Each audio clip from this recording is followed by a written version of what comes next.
Welcome everyone to the final week of the MCIC series. The MCIC series is a virtual conference series that is being hosted through the month of March, and our last presentations are going to be this Wednesday. So I want to thank everyone who has engaged throughout the month, whether that's through the live sessions or just spreading the word, watching the recordings. We really appreciate all of the support. This series is hosted by the Department of Campus Climate, and we have had a lot of other partnership across the institution as well. Kaden will be sharing our community standards in the Zoom chat. We do expect everyone to read and abide by these standards today and through the rest of the sessions in the MCIC series. I would like to ask folks now to please mute your microphone when you aren't speaking. This just helps reduce background noise and is also respectful to our presenter. Closed captioning is available for all of the sessions during the MCIC series. You should be seeing live captioning at the bottom of your screen in a dark gray box at this time. If you do not see it, please look for the CC button or the More button and click View Live Transcript. If you are having any difficulties seeing the closed captioning, please message us in the Zoom chat, either publicly or privately.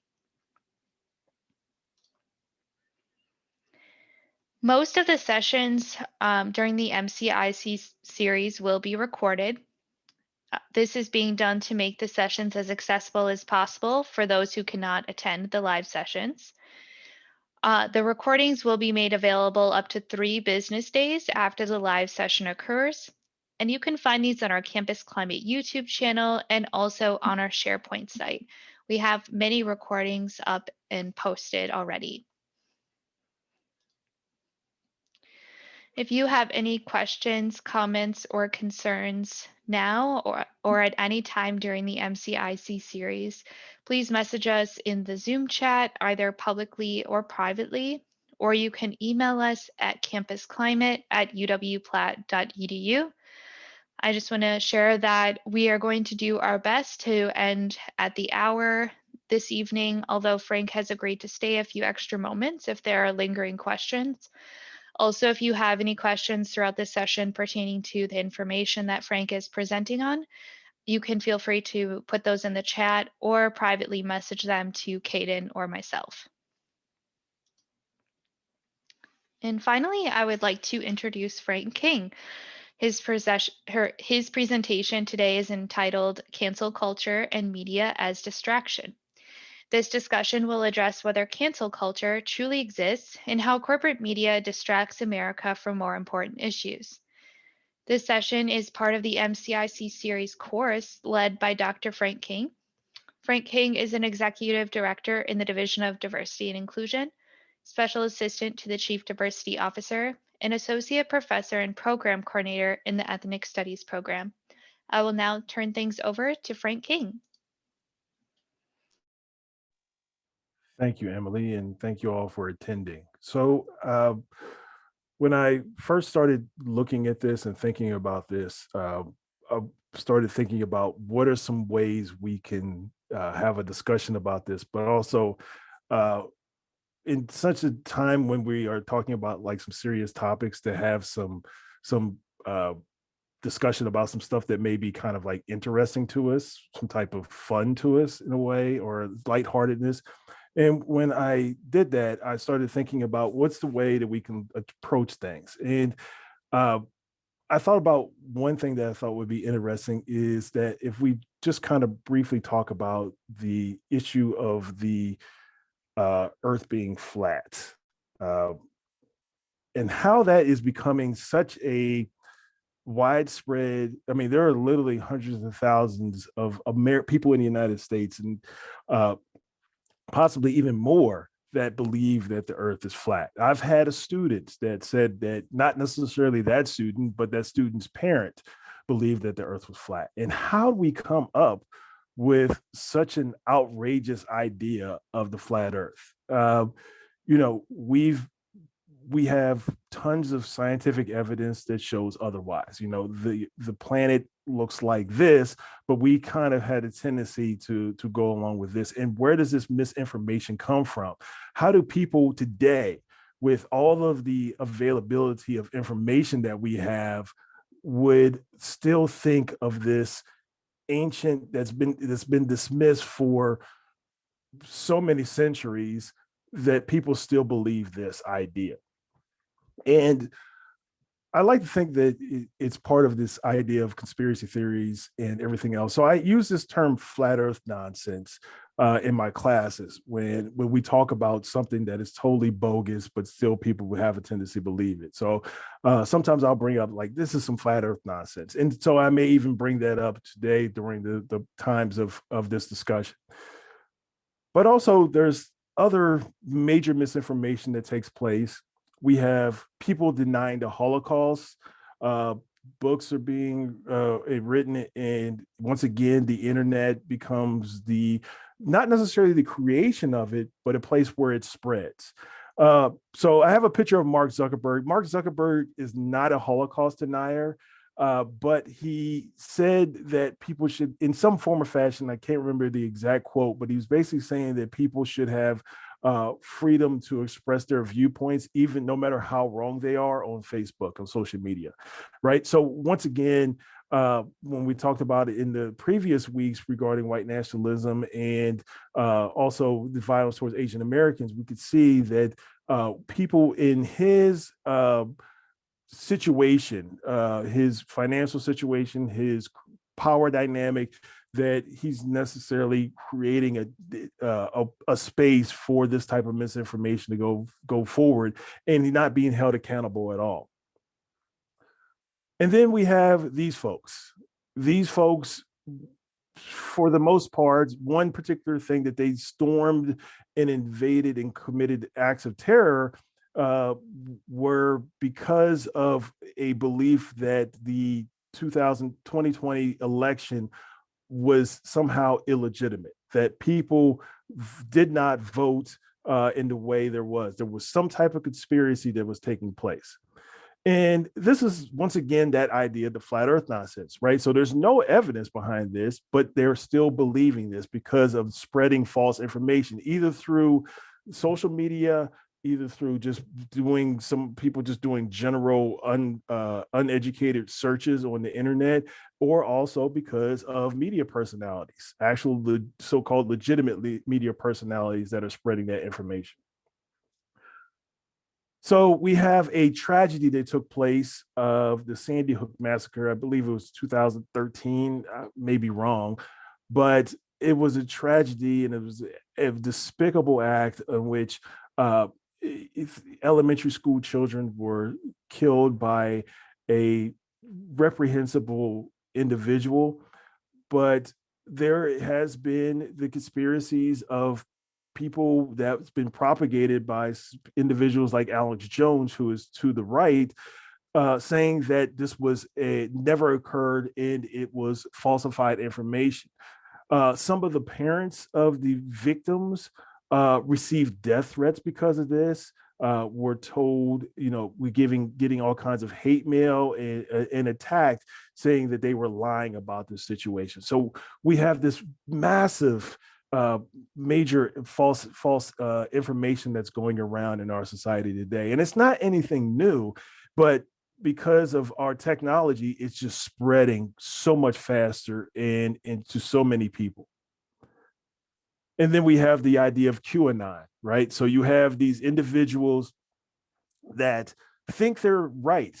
They looked on the internet and they saw this conspiracy of pedophiles that were eating children and having in human trafficking and eating their blood and all this kind of stuff. And somehow you have major politicians that are involved in this. What evidence do they have? None. But because somebody says that on the internet and nobody dismisses it in our media, then we see there's a major problem that's taking place in our society in which people are buying into this stuff. I mean, we are in 2021 and we're supposed to be advanced in some way, but we're still believing in this stuff. And there's a huge number of people that are QAnon. folks. All right. So this is not a small group of people. This is a very, very large number. I'm talking in the millions. So now we're in a society right now is every truth is a conspiracy and every conspiracy is truth. So we could see that somehow we look at the dollar bill and we can see that the Illuminati is somehow telling us certain messages or something along those lines, right? So we have this idea of this grand cabal of individuals that are like puppet masters just telling us what to do. A lot of that information or a lot of that false information is based off of misconceptions of Jewish communities and are very anti-Jewish or anti-Semitic.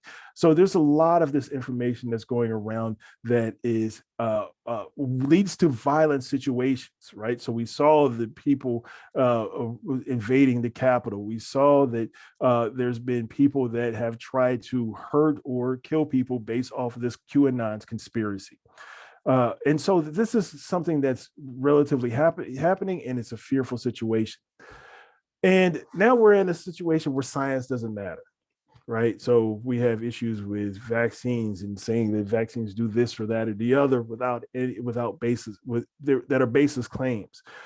Common sense doesn't matter. We're not taught or told to be critical thinkers, and so we don't necessarily have common sense. I'm not saying individually. I'm saying as a community we don't.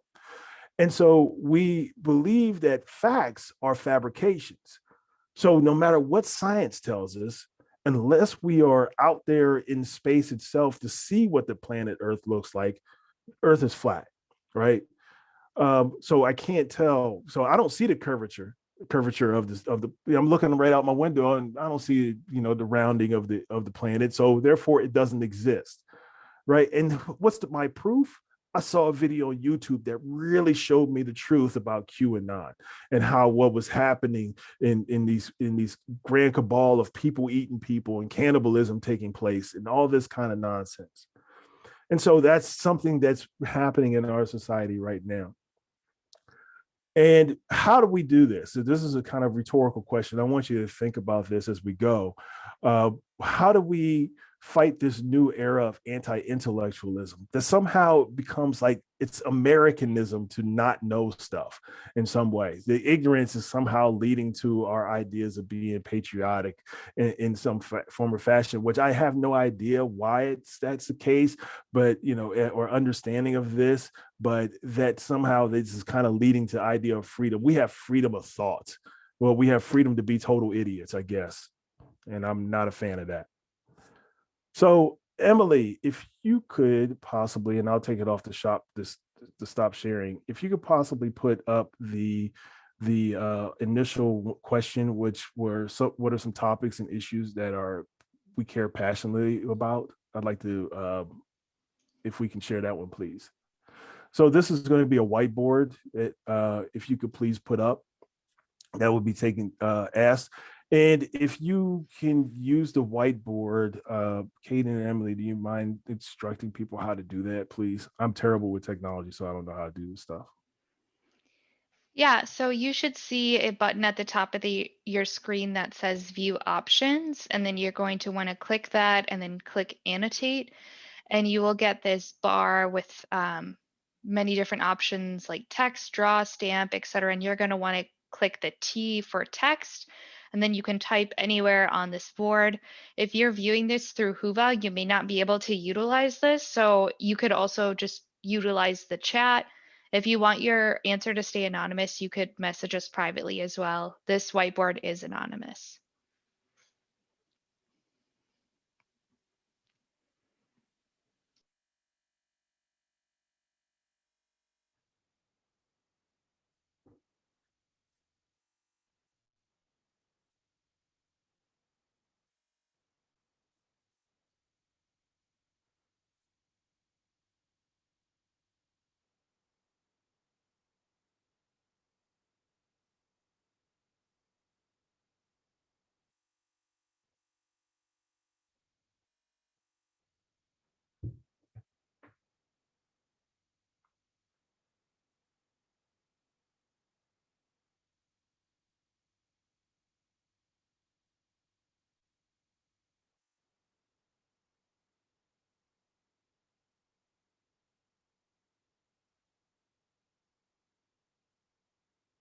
Okay, so as people are still writing stuff, I'm going to go and kind of point out some of this information. So we have voter suppression, public schooling, strong public schooling, equality, and equality could be from a economic standpoint, it could be from a racial standpoint, it could be gender, it could be sexuality, but it's basically a generalization of equality for all of us to make sure that we are true free people.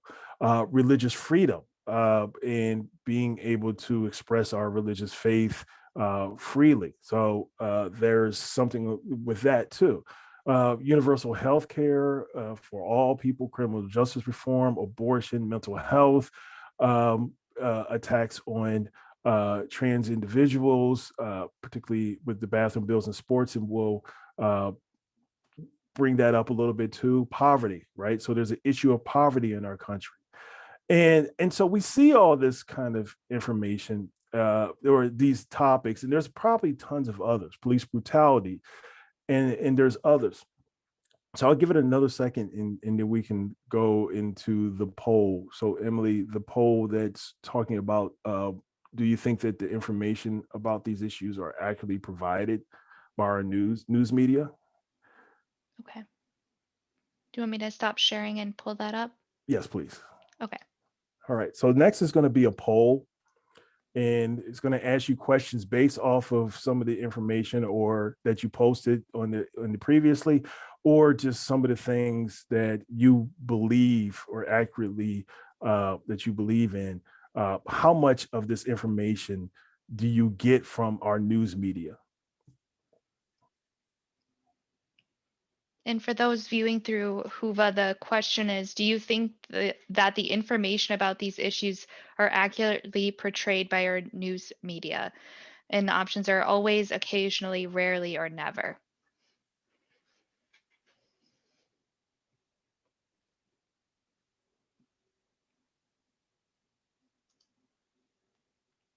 Okay. Maybe I'll just keep it up for another 10 seconds and then we can close it. Okay.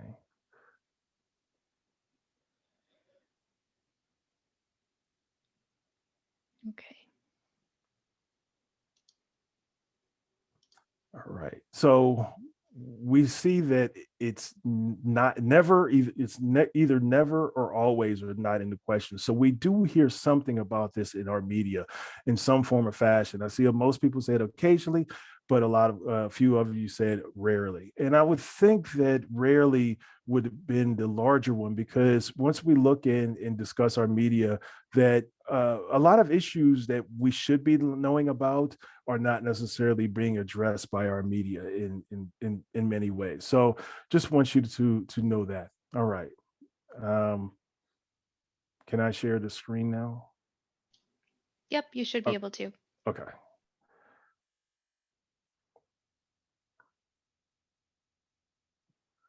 All right. Uh, so this discussion is going to be based off of people. The first one is Antonio Gramsci, and he talks about the idea of hegemony. And Gramsci was a political prisoner during when Benito Mussolini was dictatorship came into power. He was a dissenter, and he was arrested and detained. And so he wrote what's called the prison notebooks while he was in prison.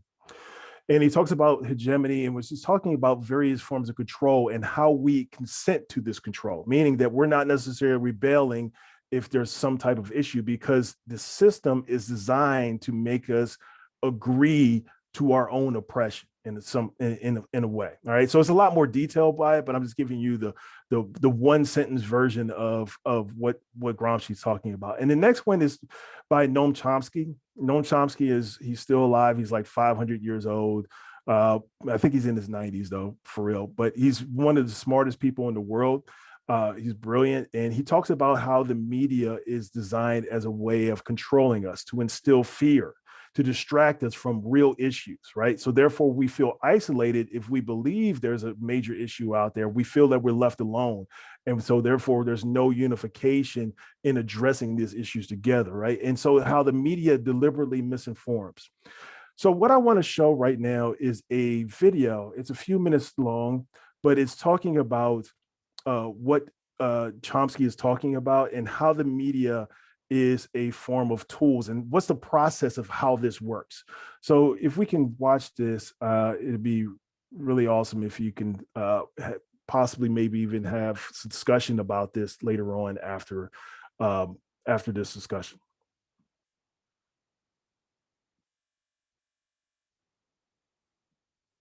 All right. So this is called The Five Filters of the Mass Media Machine. Is based off of his book, uh, uh, Manufacturing Consent. And it's narrated by Amy Goodman, who is the host of Democracy Now!, my favorite news source.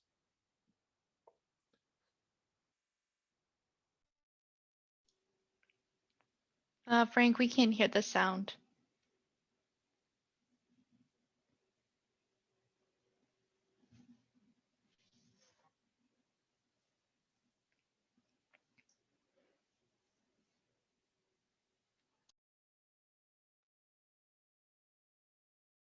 We can see the screen, right? Yep. All right, let's try it again. Let me know if you can't hear it again. Okay. No, we still can't hear it. Still no? No. I don't know what I'm doing wrong. When you share your screen, Frank, Yeah. there's a button in the bottom, like you hit share your screen, there's a button at the bottom that says share your sound. Yeah, and I have Can that you click pushed. that? Yeah. Okay. And that's what I had that issue before, and I'm not seeing it right now. All right. All right. Well, I guess we won't watch that one then. Do you want to put the link in the chat and I'll pull it up on my end? Yeah, I can do that. I'll send it to you. So, what? Hold on.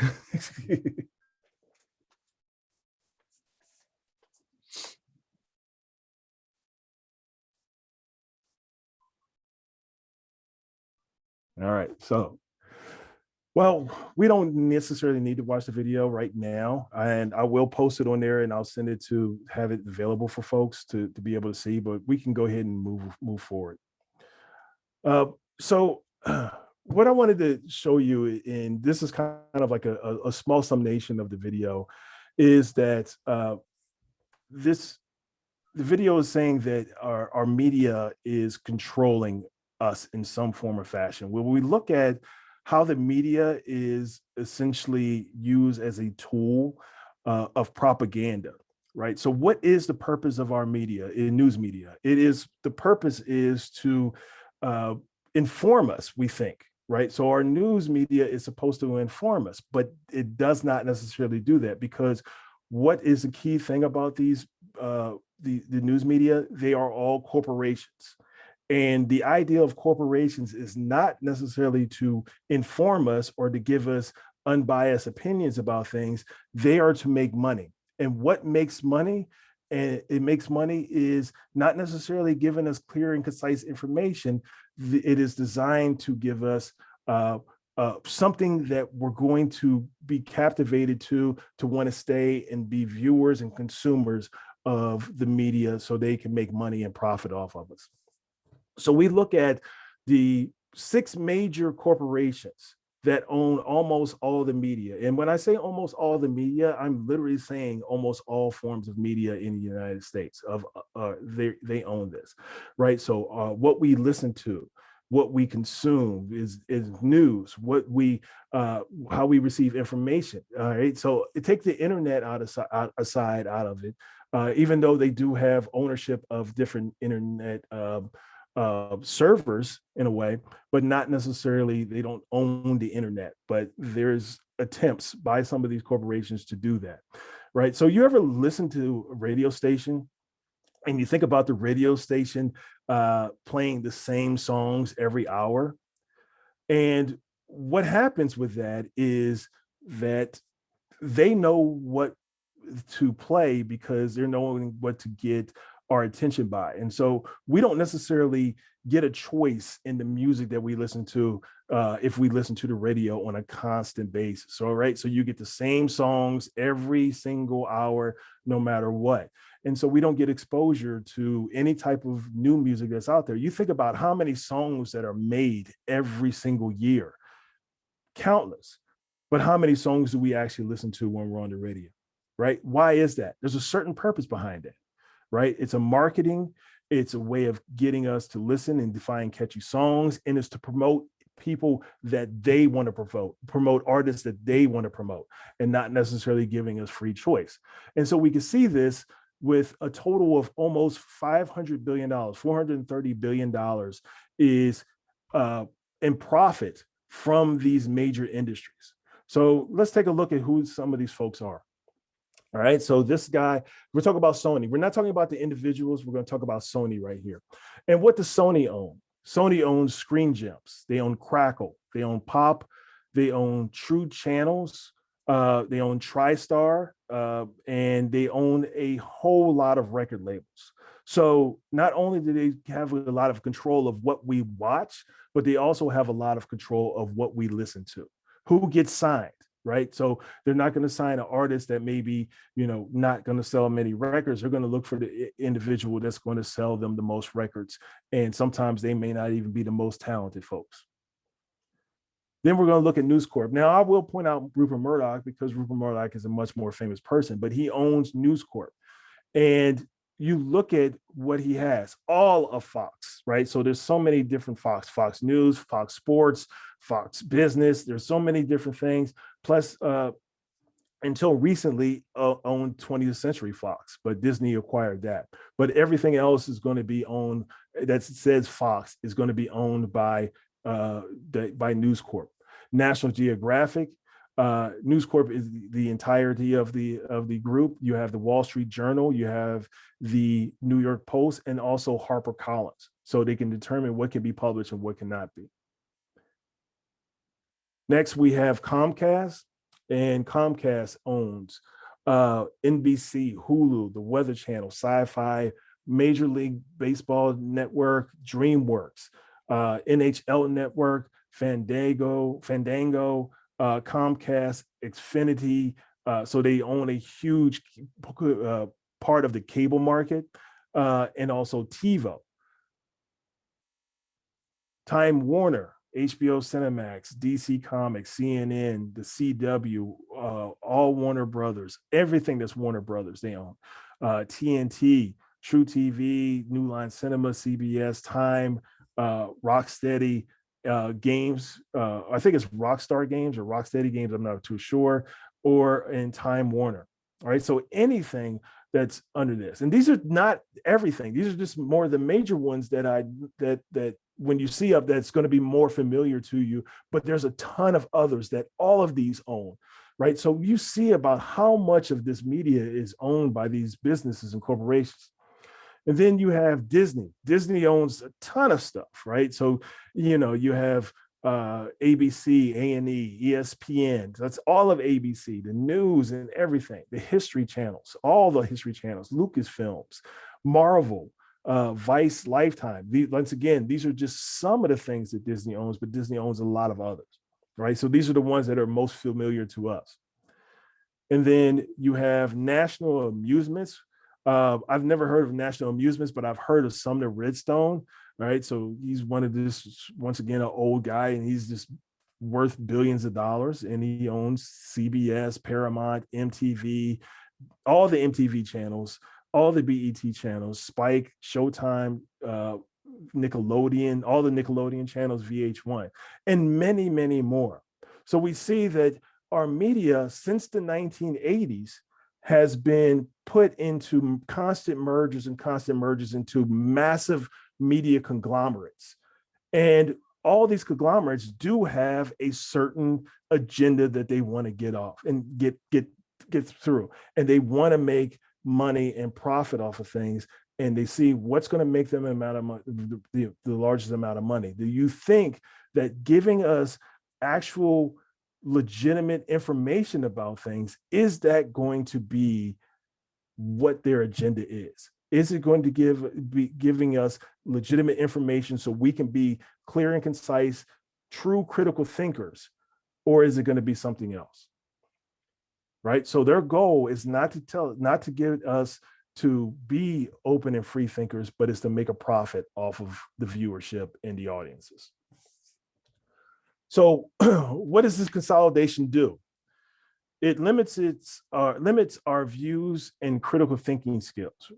One thing that we don't do, and it's one of our problems in our education system, our K through 12 specifically, but also in some factors, our college education, is that we don't learn critical thinking skills, right? So I can't tell you how many times I've had students just say, just tell me what to do and I'll do it without thinking. I'm like, I don't want you to just be like that. I want you to think about things. I want you to express your opinions about stuff. And it's very troubling in our society that we don't have actual critical thinking skills. And they also tell us what they want us to know. That's their goal, right? So there was an advertising executive in the 1920s, and he said that the American people don't know what they want until I tell them what they want. And that's exactly what our media is doing today, right? So sometimes it's great. Marvel movies I love, some of the TV shows out there are great. But when it comes to news media, I don't want to have that entertainment value in our news media. I want to be given the information so I can make my own decision. And there's a lot of misinformation out there. So we see the spread of the conspiracy theories, but we also have other types of forms of misinformation that's being out there, right? So you have people, when we talk about climate change, right? So climate change is an occurrence that scientists themselves almost unanimously say is something that exists and is man-made and is an issue. But if we look at the news media, we'll see in a second that that's not necessarily what people believe. And then also because money's involved, right? So money makes the world go around. Unfortunately, we live in a capitalist society, and capitalism is not necessarily about giving us information. Capitalism is about making profit. And whatever profit that we're going to have, it is second, it is primary, it succeeds or supersedes the amount of information that we receive through legitimate news media. Now, we also have, because of our political viewpoints, a big issue that we are very isolated with the information that we do receive. If you are a staunch conservative, are you going to look at stuff that is the most leftist news sources that there are? People don't do that, right? Most people look at the information that goes along with their political and social viewpoint. So we don't see what's called the other side. And I hate using that term, the other side, but for this standpoint, we do need to use that idea of the other side. So we'll look at the Daily Caller. If the Daily Caller has an article about a certain issue, they're going to use a spin on that. Same way the Huffington Post is. But I'm saying that the audience is of the Huffington Post is not necessarily going to be the same audience as the people of the Daily Caller. And that's pretty much standard, right? So we look at what's going to reinforce our political viewpoint. And so we don't see anything else. Now, this is something that when I talked about earlier, we're going to look at one issue, right? So this is issue that we have and could be the biggest issue of our lifetimes, right? A generational aspect.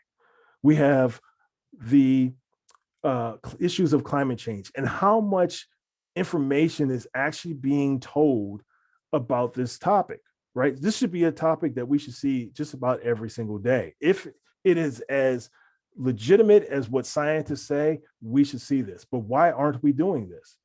Well, there's a lot of issues, and part of it is that somebody is making money off of not having this type of information out there. And I'm saying that there's a lot of connection between this and oil corporations, the media and oil corporations, and other factors that take place too, right? So we to do any type of major shift to alleviate this, to address this, then that could be something that's going to hurt the bottom line of that media corporation conglomerate. So we look at broadcast news during Hurricane Dorian that took place in 2018 or 19. And how many segments about Dorian? There were for ABC 73, 84 for CBS, 59 for NBC. How many even showed anything that linked this and climate change? CBS had one segment. I want to go to the right side and look at the fires that took place in 2018 in California that were devastating fires, right? So California's been having devastating fires for the last few years. And we can look at this one and we have wildfire segments, right? So how many times did we have segments about wildfires? And how many segments did we have that talked about issues of climate change and how that connected to the wildfires? 1 to 2 for each station or each network.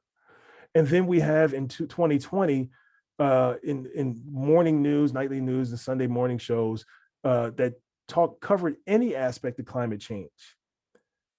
So the total amount of minutes in 2020, broadcast coverage, everything, 107,000 minutes. How many minutes were discussing about climate change? 380 minutes.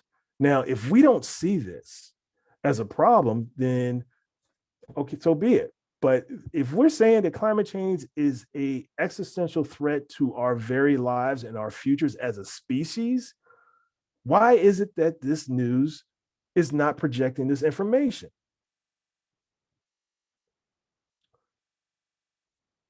So what we're having is, when we talk about this idea of cancel culture that we'll talk about in a second, we're talking about distractions. So a few years ago, there was a huge fear of Sharia law being spread in our United States. Sharia law it's not necessarily a specific law. It's a more philosophical approach that allows primarily Muslim or exclusively Muslim countries would have. It has different variations depending on the cultures and the nations, but somehow we just lump Sharia law as being able to stone women if they talk out of line, right? So that's Sharia law, or beheading, or anything along those lines. We kind of had this fear tactic of looking at what Sharia law actually is, and not necessarily true, right? But Sharia law is fear of this. And there was many politicians that tried to create this anti-Sharia laws that we already have, right? So we already have, you can't have religious laws. That's I think it's in the Constitution, or it's already, yeah, it is in the Constitution. Any type of religious law, you cannot have that. But then we also have issues like Mr. Potato Head, right? So now it's just potato head. Oh, people are having a hoopla with this. Why is there so many segments about this, but not enough segments on climate change? We have in probably about 4 or 5 years ago, we had transgender folks using restrooms, and we had like people actually policing to see identification before somebody could walk in the bathrooms. Actually had the security guards watching people go into the bathroom out of that massive fear. We have transgender in sports today. Once again, this massive fear of this of transphobia taking place in our society, of somehow dominating sports in some form or fashion, right? So I don't want to get into a discussion about that unless we want to at the end, but I want to talk more about how that is used as a distraction to us, and from a ways of actual events that are taking place, real situations that are taking place, such as the war on Christmas, right? So another thing, people talking about there's a war on Christmas every year because people don't say Merry Christmas, we say Happy Holidays, as if that's an attack on Christianity, American values, and such, right? So this constant discussion that takes place that's is fear-mongering people and distracting us from the real situations that are taking place. So what are some issues that are taking place? We have around $1.5 to $1.7 trillion in student loan debt, right? So we have a whole generation, or even more than one generation, few generations of people that are crippled by student loan debt in our country. What are we doing about this? How come this is not something that's taking place? Tons of people are in economic turmoil because of this situation. But what are we focusing on more? What is the bigger issue? This or the war on Christmas? Why are we focusing on that and not this? We are in a perpetual state of war. We've had been in perpetual state of war since the founding of the United States. But we have wars in Iraq and Afghanistan. The war in Afghanistan is the longest war in US history. Right? So we are having, generational war, right? So I'm not saying this, there's not an actual term for this, but what I'm saying is I'm using the term generational war because, right, so now we have people who may have children, the people that served that may have children that are also serving in the same war. So I'll give you an example. My wife is an Iraq war veteran, and our son is now 19 years old. So they could both, if he ever decided to join the military and then was stationed in Iraq, they could both say that they served in Iraq during the Iraq war, right? So we have a whole generation of that happening. We even have the possibility of someone in the military serving in Iraq with their child serving in their Iraq also. You think about the amount of money that we've spent, in the trillions of dollars on this, the amount of lives that have been impacted by this, the amount of lives both in Iraq and Afghanistan, as well as in the United States, right? So you think about that. Why aren't we talking about something as serious as this? How often do we even hear about the war in Iraq and Afghanistan, unless it's something bad? I mean, the whole situation is bad. I'm talking about like when somebody died, or something along those lines. Now, what's just happening recently? Ever since the 2020 election, we have 253 state bills across the nation that are designed to restrict voting access. This is what's called voter suppression in the United States. They are blatantly trying to make it harder for Americans to vote. Why? Because one, they want to stop people from voting, because if people stop voting, then certain political parties could win the elections a lot easier. That's the theory behind this.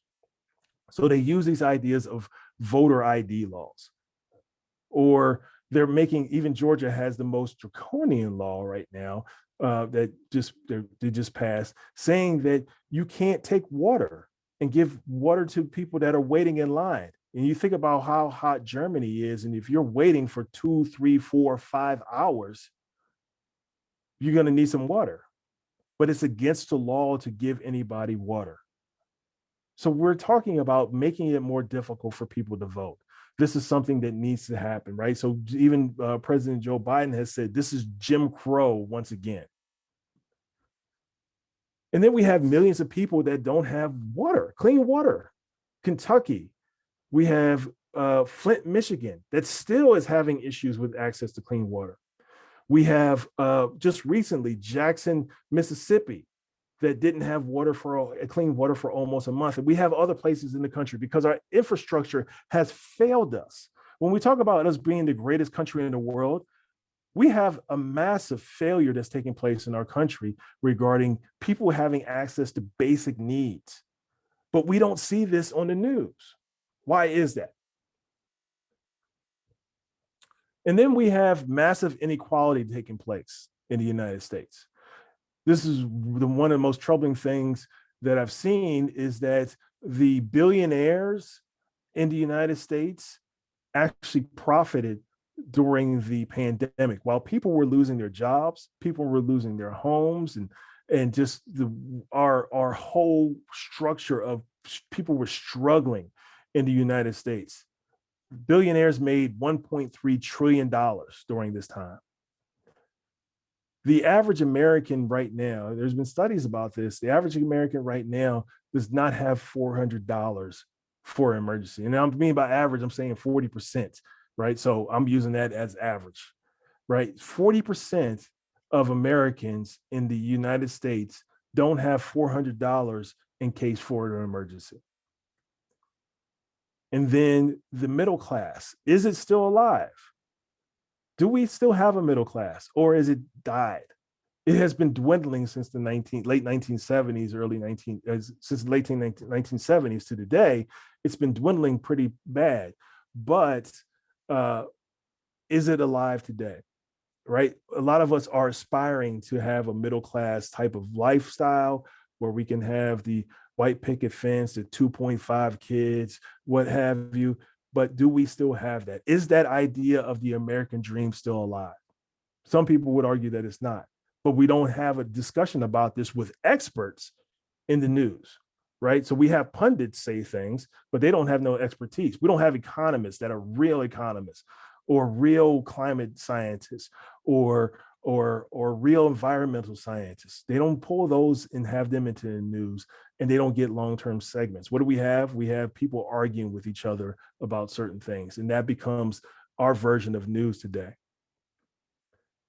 And then last but not least, the genocide that's taking place in Yemen right now. This is a slaughtering that's taking place that is done by the Saudi Arabian government and is backed by the United States because we are essentially paying for their weapons, and we're giving them weapons and selling them weapons, right? So this is a genocide that's taking place, legitimate genocide that's taking place, slaughtering of so many people, starving them out, and just killing them off. But do we see any of this? Has this been in anybody's viewpoint when it comes to looking at the news? And I would say for a lot of us, it's not. So what's happening? Does cancel culture exist? And I'm saying no, it doesn't. Cancel culture does not exist in this country, but it does in a way. So I'm saying no in the way we are looking at it of you say the wrong thing, you're going to get canceled. No, that's not happening. What's happening is politicians are using this. How many politicians have brought up the idea of cancel culture, or how many media figures are bringing up the idea of cancel culture? It's a way of distracting us, right? So kind of like Up, the dog, and he says squirrel. That's exactly what's happening with this, right? When you don't have solutions, you need to redirect. When these politicians don't have solutions to issues, they have to find a way to make sure that they don't get called out for not having solutions. What we're seeing right now is what's called the Summer of Shark. It's a version of the Summer of Shark. So Summer of Shark occurred in 2001, the summer of 2001, when the news media constantly said there were shark attacks. Now, there were no more shark attacks that year, as opposed to the previous year and so forth, and the years after and so forth. It's pretty much been average, right? You go out in the water, some people are going to get bit by sharks. But there was really nothing special taking place, we thought, in 2001 that was occurring that summer. So every single news show was talking about shark attacks, shark attacks, shark attacks. And then September 11th happened. And guess what happened then? I guess the sharks just mysteriously disappeared because nobody talked about sharks after that. And that's what happened. There were plenty of issues that they could have talked about. The news media could have talked about that entire summer, but they didn't. They wanted to captivate the audience. Shark Week. That's one of the highest rated shows for Discovery Channel, right? So they said, well, we'll just use that. And so it was shark every single day until September 11th. And then what did we talk about then? We talked about everything about September 11th. So the news media has just been used as a tool of distracting us. And the media profits off of this. The more viewership they have, the more money they make. What's going to be much more profitable? Talking about cancel culture, talking about climate change, even though one is much more important than the other. So let's look at some people that were actually canceled. So we have Lenny Bruce, who is right here down at the bottom getting frisked by a police officer. Lenny Bruce actually took his life because he was canceled. The He went to court. He was accused of indecency in his comedy, which is pale in comparison to what we hear today, right? But he was basically shut down from doing what he wanted to do as being a comedian. He could never work again. Every single place blacklisted because they were afraid of the ramifications that would have happened to him, that would happen to them if they had Lenny Bruce in as a performer. And then you have, let's go next to the Two Live Crew. All right, Two Live Crew went to the Supreme Court because of indecency issues, and they won, right? But people tried to censor them. People tried to stop that. Two Live Crew is the reason why we have parental advisory explicit lyrics on our music. They were tried to be canceled. Next, you have NWA. NWA was investigated by the FBI for their song F the Police. And people wanted to cancel them, to totally destroy and not let them perform anything. They got arrested for performing those songs. Same with Two Live Crew with some of their songs. They got arrested for that, for indecency. Right? So there's a difference between what those folks are experienced then, where they face legal issues, as opposed to the folks today that just may get called out on social media.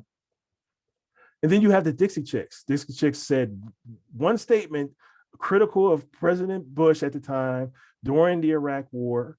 And next thing you know, people were using bulldozers to roll over their CDs.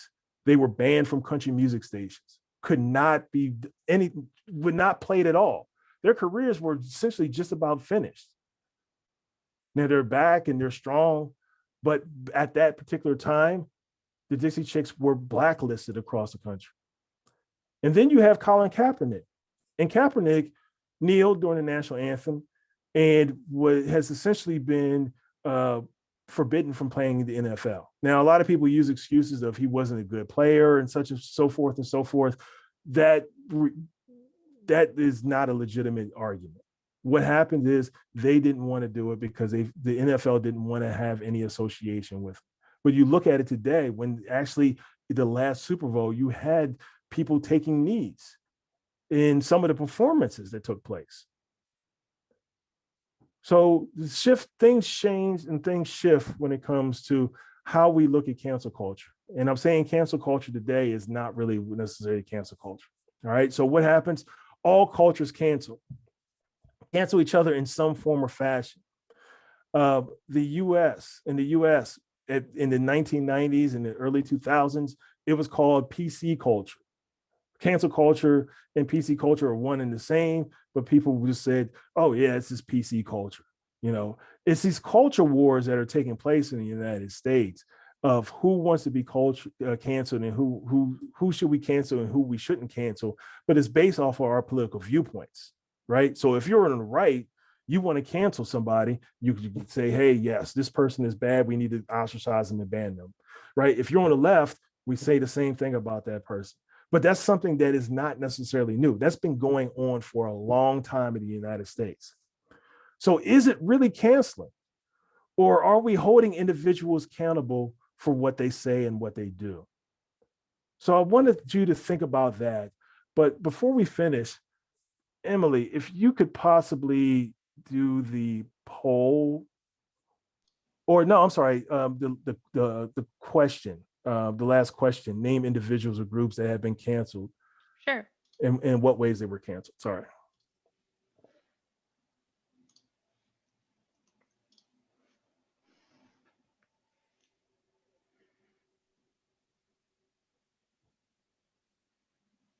So if you could possibly answer this, like, are there individuals that are actually canceled? We could talk about this for the next few minutes. Name some people that, or if you could even put it in the chat or whatever, what have you. But what are some ways people have been canceled, or who are people that have been canceled?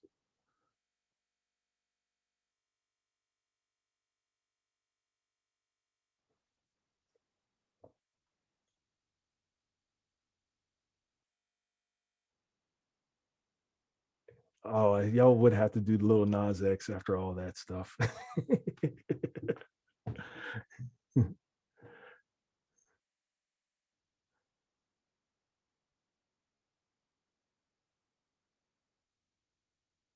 Okay, I don't know who Shane Dawson is, but I need to figure that out. If anybody knows who Shane Dawson is, or if the person who wrote that, if you want to like send a private message to Caden or Emily so we can figure out who that is. I'm kind of interested in seeing who he is. The Evergreen ship. No, the Evergreen ship is canceling everyone.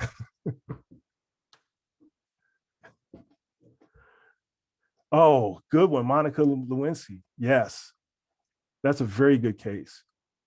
She was just destroyed, right? Her whole life was destroyed. I think that's a very troubling component about what happened to her, right? And what happened to Bill Clinton? Nothing. He got off scot-free. Bill Cosby, well, Cosby did it. That's not canceling. He got arrested for committing a heinous crime. So I wouldn't say Bill Cosby. I wouldn't look at R. Kelly as that either, because R. Kelly is, even though he was found not guilty of that, he was the case with R. Kelly is different, because when he was found not guilty of possessing child pornography of a 14-year-old girl, they knew that he had that, and that was him in the video. The only thing that they could not prove was that how old that victim was. So there was no way of actually proving of the age. That's what the jury said, and so he got off of that. But essentially, R. Kelly is a person that,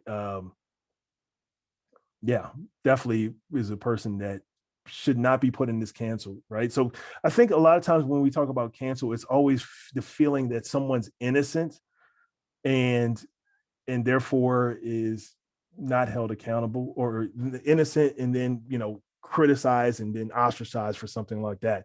So maybe that's the case, but that's not the case for R. Kelly. R. Kelly, he did it. Doja Cat in 4chan comments.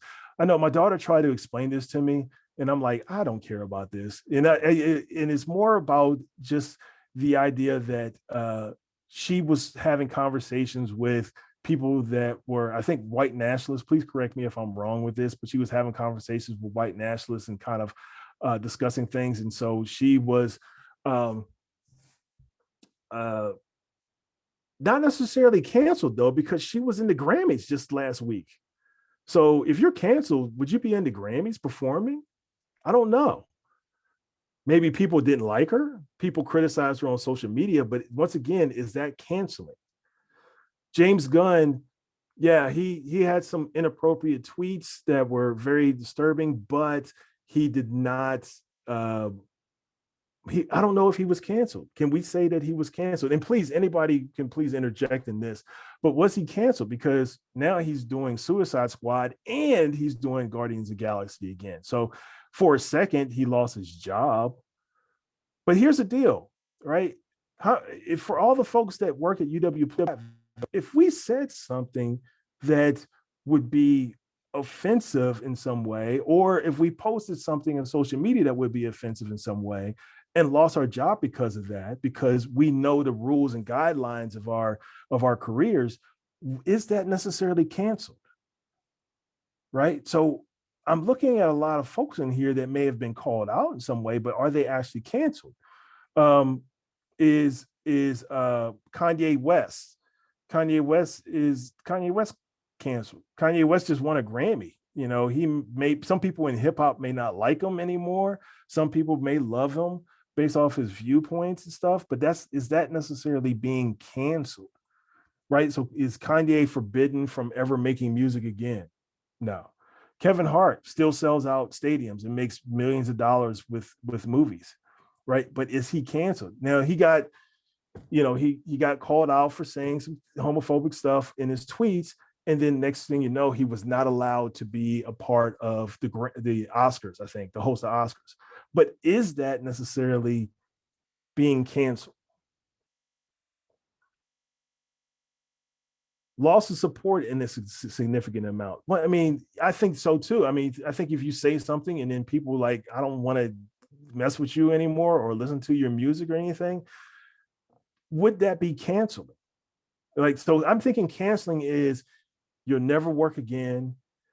You're ostracized from everyone. You cannot practice your career or anything along those lines, and you have to live the rest of your life in obscurity in some form or fashion, right? These are people, a lot of these people are just challenged, not even necessarily called out, but challenged on social media. So I have a question. yeah, Sorry, this is Rob Stallion. I'm listening in from Brittany's yeah, So I guess this is a very interesting conversation, but like, so I think the definition of what you mean by cancel has to be clear, right? Because yeah, it seems like you're looking for cancel to equal said person can't do anymore what they have been doing to make money, right? Like they are banned from doing that thing. Well, if right. that's the case, then nobody ever would be canceled because nobody truly has that power, right? Outside of the government, like putting you in jail, like a Bill Cosby. Yeah, But like it seems as though for younger folks who are on social media who are actively participate in cancel culture, I would say that the definition that you're truly trying to look for cancel is more of a extended boycott, right? So cancel okay, culture is boycotting. So like when, for example, R. Kelly was brought up, yes, he may not have been found guilty and is still free and can make music and can perform. Are people still supporting him the same way he was prior to him being quote unquote canceled? And the answer to that would be more than likely no, right? Kevin right, Hart, although he can still go out and tour and tour from a comedy standpoint and sell out arenas, he, because of previous comments, whether you agree with it or not, he yeah, was canceled on a level because he wasn't even able to host the Oscars. Right. So right, he was canceled to a certain extent, either by a group or a subgroup of that person's supporters, right? Tory Lane, a lot of people stopped listening to his music, even though he came out with an album and continued to make music. Nobody can keep you from doing that. However, people weren't listening to his music and he right. wasn't making as much money off of that music. So in a sense, he was in a way, quote unquote, canceled. That's Right. just my 2 cents. Yeah, and I think I'm not disagreeing with you with that, Rob. I think that that's a good assumption, and maybe I am looking at it too much in the way of like you are forbidden from working any type of career in that field ever again or anything along those lines. So maybe I'm looking at it as too rigid or too pinpoint. But I would say that when you brought up the Kevin Hart, and this is something that I've read, this is not my viewpoint, but I thought it was a really good point, is that Kevin Hart is not entitled to hosting the Oscars, right? So that's looked at as a privilege and not necessarily a right. So when we look at someone like Kevin Hart or other folks, James Gunn does not have any type of constitutional right to hope to direct Guardians of the Galaxy. Kevin Hart, same thing regarding the Oscars, right? And same with Kanye West with being, uh, respected in hip hop circles prior to his affiliations with Trump and everything, right? So that's more of like, you don't necessarily have the right to do this.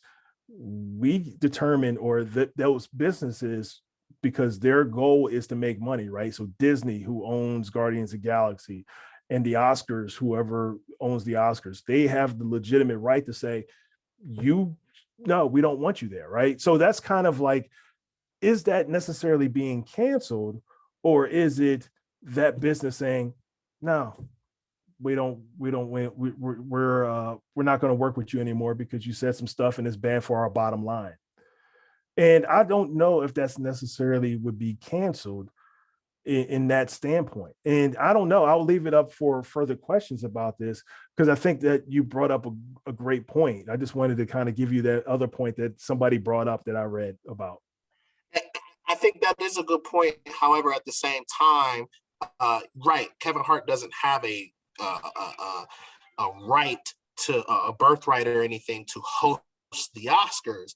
However, the Oscars made that decision to not have him be the host once they felt the pressure from their fan base and their supporters to not allow him to host the Oscars unless he apologized. Right.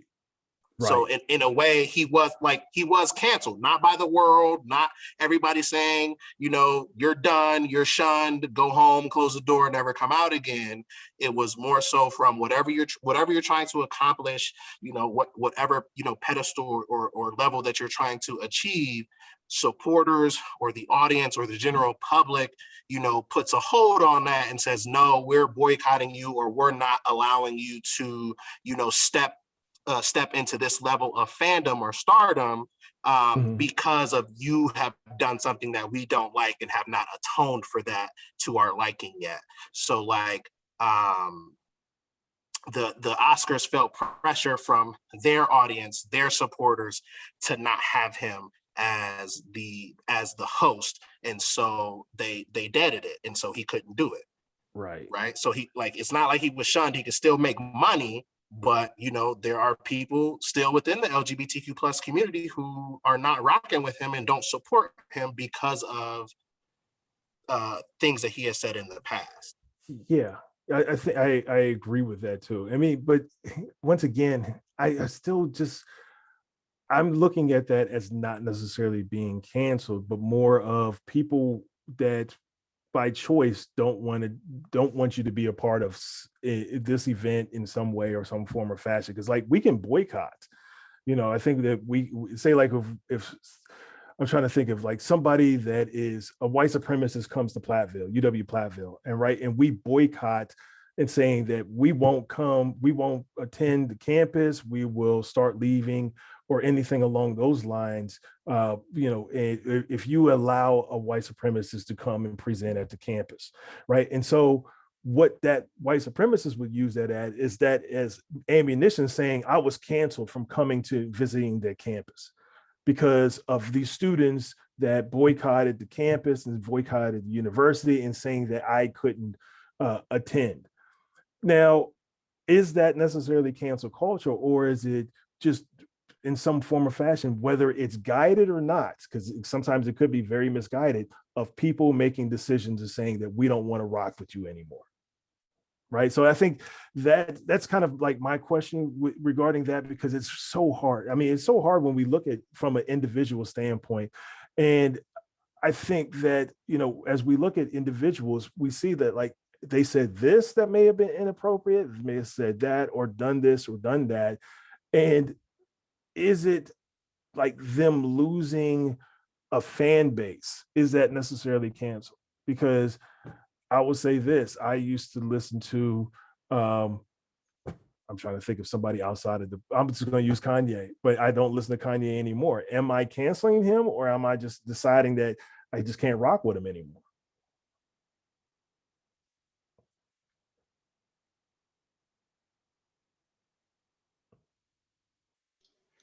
Someone shared in the chat, I think the definition of cancel culture definitely varies. I think depending on your definition, it changes the circumstances and intent, both of those doing the canceling and those being canceled.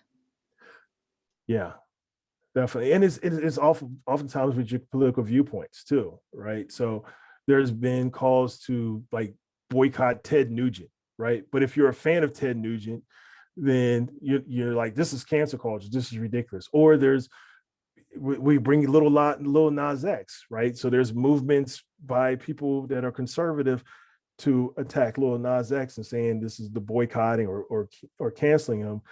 But some people may still rock with him. But is it necessarily being canceled? Is he like banned from music stations? Is he banned from performing in auditoriums or anything like that?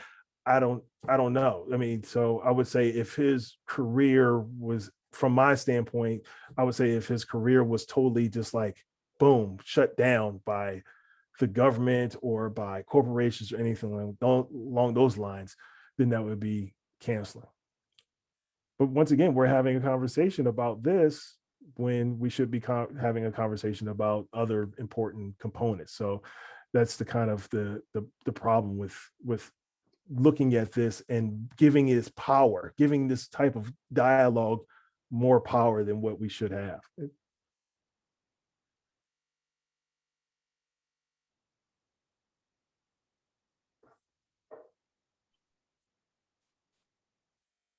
Frank, I want to be mindful of your time. We did have a couple questions come in. Would you Okay. be open to answering those now? Sure. Okay. All right. I made a sticky note, so hang on. Okay. So the first that came in, is it worse as we become more disconnected to actual natural world and actual people and rely on echo chambers online and are swept away by the virtual delivery of the real world? And what happened to trusting legitimate experts? Yeah, I really don't know what happened to legitimate experts. So I'll answer that second part is that, it's because that when we have access to the internet, that we've done like a YouTube Wikipedia type research. And next thing you know, we're experts on something. Right. So, I know there's been some historians, right, that have doctorates, degrees in history. And somehow they'll be like, somebody will say, well, I watched a history channel and this is what I saw. And it's like, you're going to compare the years that I've studied as a historian and with all these credentials, you're going to rely on me as opposed to watching the same channel that has Ancient Aliens on it.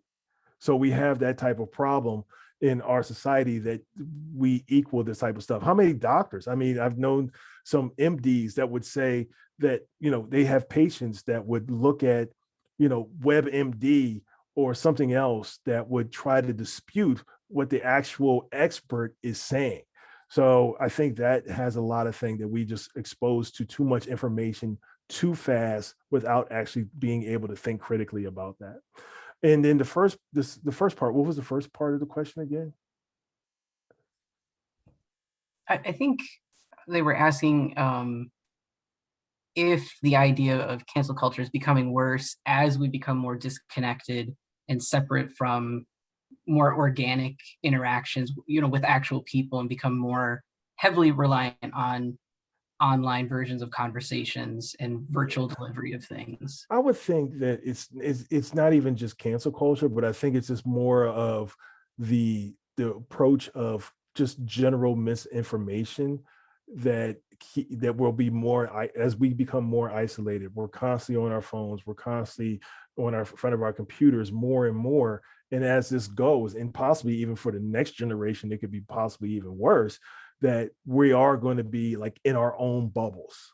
And I think that's going to be a frightening approach that I have no idea what the solution would be to that. Thank you, Frank. Okay, the last one. Going off of the idea that music only supports musicians that they want to promote, I heard something to the extent that the only Black artists that mass media supports spread messages that reinforce negative stereotypes and negative messages rather than offering positive messages. Would you agree with that? At one time I did, but I try not to look at it as positive and negative. I think that people just aren't given choice, right? So for every Quentin Tarantino movie, we can have a Lifetime movie about love and Christmas or something like that, right? So we have some type of variety when it comes to our pop culture. We can see that with television, right? So you may not like Game of Thrones, but you can look at some other show that's not going to be as graphic or as detailed as that. When it comes to hip hop, there's so many songs out there in hip hop culture that we can look at that could have a message that people would determine as positive or people would determine negative. But there's a whole variety out there, but we don't get exposed to that. We get exposed to one narrative only.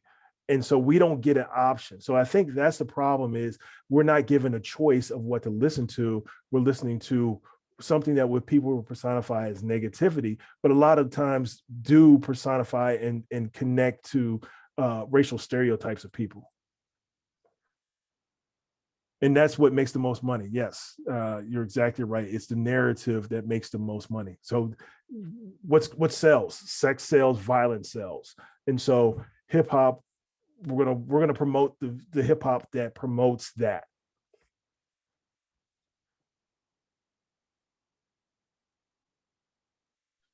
That was it for questions on my end. Emily, did you get any? Just looking at Huvo right now. Okay, so the comment was, I'm looking forward to learning what people think of cancel culture. Am I the only one that believes most of the time it's over the stupidest things? Or am I not well aware of other world situations that include cancel culture? I don't know. I mean, for me, I always look at it, I'm like, really? I mean, we're focusing on this. I know somebody said that Louis C.K. was canceled, but Louis C.K. was someone that did something that was inappropriate and was sexual assault, right? So he performed sexual acts in front of women that did not ask or consent to that. And so he lost his television show. And because he lost his television show, that people said that he was canceled. But I mean, people get called out for their consequences or called out for their actions. I think that's what a lot of people, how people define what cancel culture is today, whether we agree with it or not. But we are in a world, in society, in which there's a lot more people that have a lot more voices of different varieties and variations that are able to call other people out for whatever things they deem as offensive.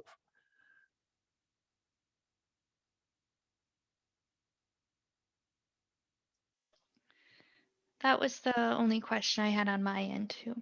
So All right. Well, thank you all. So remember that, for me, cancel culture is looked at as a distraction from real issues. So I want you to focus on and think about what are some real issues that we can approach and look at. well, thank you so much, Frank, for being here and for all of the sessions that you've led throughout this month. And thank you all for joining us tonight. And I hope to see you over the last 2 days of our series. Kaden, did you have something you wanted to add? I just had a quick question, actually. Oh, This is for Frank. Sorry, I'm delaying us. Frank, the term like political dog whistle, is that like a term that you would use to describe cancel culture? Is that like, am I using that correctly? I guess you can. I never really thought about it like that, because I always think about dog whistle as kind of like having some type of undertones of race or gender or sexuality or something like that. So I don't think with cancel culture, I don't see it like that, but it could be, right? So it's like infringing on my freedoms in some way, right? I don't know. It could be done in a certain way. So I'll say yes until we're told otherwise. Awesome. Thank you. That was the only question I had. All right. Well, thank you again, everybody. And thank you so much for staying. Thank you, Frank, for lending us more time. I appreciate you. Yeah, so I'll end the recording there. And then if anybody else has any questions, we'll be available.